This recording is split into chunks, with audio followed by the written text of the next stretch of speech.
Guys, how's it going?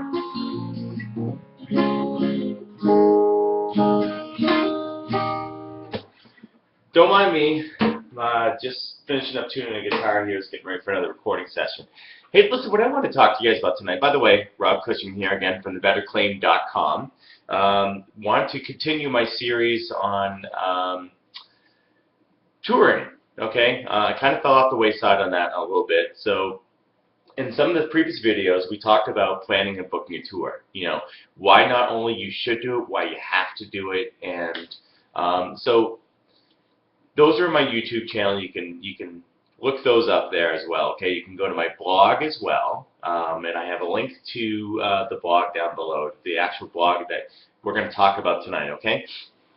All right. So, like I said, in our previous articles, we discussed and videos, you know, we discussed the reason why your music act has to tour, right, in order to be successful. And then we also talked about the one thing that holds most bands back from doing it in the first place. Okay. So let's assume now that you got the proper mindset, you got the proper outlook. Now is the time to address logistics. Now I always talk about mindset and logistics because in anything and everything you do, the vast majority, like I'd say 90% of your success is about your mindset. Okay, so if you can nail that mindset down, you're positive you could do this. You know, you can keep those fears and uncertainties and doubts out of your head. You can address the other 10%, which is logistics, and that's what we're going to talk about today. Okay, so now you got the proper mindset, you got the outlook, you're ready to kick this tour off. You got to start planning it. So what do?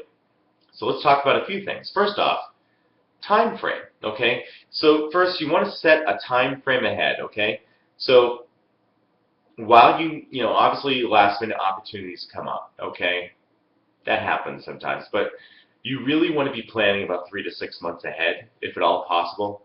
And I'd say no less than 3, so that you have proper time to prepare and market. You know, so you want to give you at least You don't want to give yourself at least 3 months. Okay, so you have proper time to prepare, you got proper time to market, but you don't want to do more than 6 months ahead. Okay, you don't want to start planning more than 6 months ahead because you're going to find that most clubs aren't going to book more than 6 months in advance. Okay, so the good time frame to start planning for is about 3 to 6 months for your first tour. Okay, and you also want to think about how long you want to go out for your first tours, and will it be for like, you know, a few days or a few weeks.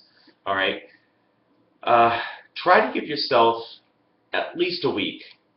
Sorry, I just had a pop-up come up. Try to give yourself at least a week, okay, if not more. At the very least 1 week, okay? So that's time frame, all right? Now let's talk about the geographic area. You're going to want to figure out where you're going to want to tour, okay? Some people are going to argue that you should go wherever you can get a gig, okay? Others are going to argue that going where your friends and family are located is best, okay? I suggest trying to strike a balance, at least on your first tour, okay? Now, a lot of people I'm talking to here, I'm talking to those who have never really toured and are trying to plan it for the first time, okay? So I suggest trying to find a balance of the people where you know versus the places that you should be going, okay? If you have a route planned out where you have friends and family available, it's awesome because you're going to be able to save on lodging. You're going to be able to save on meals that way. Plus, you'll have a built-in audience who might bring others with them, right? On the other hand, you need to be smart about where you're playing. Okay, the larger cities are a better bet for tour destinations because of the high population and also the existing music scenes and the clubs in those areas. So again, you want to try and find a healthy balance. Okay, if I might also offer a bit of advice here, stagger your gigs while you're on the road, especially if you're a solo artist driving yourself around. Okay, case in point, I made this mistake on my first solo tour about 9 years ago. I started off the tour with one show in Boston. I finished my show in Boston. I drove 6 or 7 hours to Buffalo, New York for a gig the next night. Did the gig in Buffalo. Then I drove 3 hours to Cleveland where I stayed over. And then the next day, I did a show in Cleveland, and then I drove 5 hours to Chicago for a gig there. Same day. Not smart, okay? So that was like 14 hours of me driving in like less than 3 days and performing, okay? It was awful, guys. I ended up really highly fatigued, and my voice was shot. I wasn't in top shape. So try to travel like no more than 3 to 4 hours on the road tops per day. Okay, that way you're gonna have time to unwind and settle in before you show. Okay, so that's geographic areas. Transportation. Let's talk transportation. Okay, please make sure you have a trustworthy vehicle. If you are not 100% sure that you could drive your car for more than 70 miles without wondering if it's going to have something smoke up or fall off, you either need to fix it or you need to get another form of transportation. Otherwise, don't risk taking it. This goes for your own car, or if you have like a van, you know, vehicle you use, whatever. So that you can fit all your equipment and have room to sit and stretch too, you're going to want at least a large van if you're traveling as a band. And on that note, bring things to entertain you while you're riding, including like video games, books, etc. But you know, try to keep it at a minimum. Less is more. Okay. If you can manage to rent the vehicle instead of buying it, it's going to be cheaper, especially if you come off the first tour finding out the band hates each other, and then you're out all that money because you bought some tour van for nothing. Get a AAA membership, no matter what condition the vehicle is in, okay, or whether you own it or you're renting it. You want a AAA membership. You should have this regardless if you're in music or not. AAA.com, AAA.com, okay? If you're watching this, just stop the video, pause the video, log on there. If you don't have a AAA membership, get it now, then come back and watch the rest of this, okay? So that's transportation. I can't stress the importance of that enough. Finances. Fun, I know. So you want to make sure that you have, I touched on this in previous things where I was talking about, you know, doing finances for your band. Make sure that you have a source of cash flow or you have a credit card that could be used for like a general band fund. This should, like I mentioned in previous articles, you know, this should include like funding for gas, lodging, equipment upkeep, maintenance, like includes like supplies for strings, drum heads, if you have to get something fixed in an emergency on the road. And you know, and you want to buffer like a contingency buffer on top of that to account for any emergencies, just like general stuff that might come up, right? Did I mention get AAA? Do that now if you haven't. Don't be cheap about the membership. That AAA card is going to save you big time. I got tons of horror stories about past tours, friends I know, what stuff that's happened to me, and they could have all been avoided if we had that. Okay. All right, so that was finances. Now we want to talk about booking clubs, okay? I touched a bit about earlier when I was planning the geographic, you know, when we were talking about planning the geographic portion of this tour.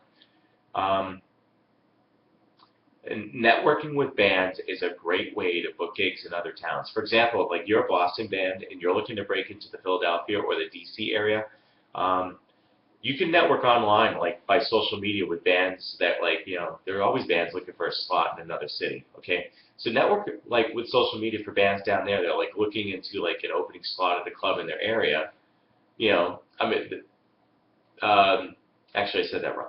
They're going to want to do that with you, okay? But you want to look, kind of put the feelers out on social media or whatever, you know, to bands in like those particular areas that just say, hey, look, you know, we're interested in come down, look for like an opening slot at a club, and offer to return a favor. Okay, so if they ever come up to Boston or wherever you're based out of, you can return a favor, and you will be surprised at how many acts jump on this. And again, you're going to get some great friendships out of it. You get exposed to their fans, they get exposed to yours. It's a win-win, guys. Okay, so definitely network. Okay. You can also, as far as booking clubs, you can also utilize the normal method. You can reach out to club promoters. You know, you can submit an electronic press kit. If you don't have one, get one. Okay, I have a link in my blog about doing that. That link to the blog is below, obviously. You could do the club promotion by submitting an electronic press kit. Again, that's where you're going to want that 3 to 6 month lead time to book your shows. Okay. You're also going to need to be conscious of not only where you're playing, but when, okay? Nothing's worse than getting the night of your gig wrong when you show up at, say, Decatur, Georgia, like that happened to me once. I double booked because I wasn't so wholly conscious of when I booked the gig, right? One final thing on booking clubs. Don't get picky about where you get to play, okay? Especially your first time out. odds are you're not going to get the House of Blues in every town you're at. But also remember, like I said in previous articles too, that your first tour is going to be more of an exercise in how you actually tour and how to tour than actually getting a huge fan base. Okay, so you want to keep an open mind on this, all right? So there'll be more to comment on this in the next video I'm going to have. You know, so I'm here to help. I'm here to serve you guys. Once again, my name is Rob Cushing from thebetterclaim.com. Okay, and if you're kind of like sitting there going, all right, that all sounds good, Rob, but how am I going to find the finances going on for my tour? How am I going to, you know, I got a day job, I got a boss who's not going to let me go anywhere, you know, or I don't have the skills to know how to market this band properly. I don't know how I'm going to do this. I'm not going to book these things, okay? It's time for you to stop thinking you should and just do it, all right? So this is a good first step. I have a subscriber list at the bottom, okay? That's going to give you some more information and opportunities to be able to get past that stuff, okay? So all you do is look below, go to the link where you can sign up my subscriber list, okay? You can lock arms with me to find out more, okay? So once again, Rob Cushing from thebetterclaim.com, music blog. Hope you guys found that of value. I have my personal information below too, so I want you to reach out with any questions, anything you might have, and if I can help you, I will. All right, thanks.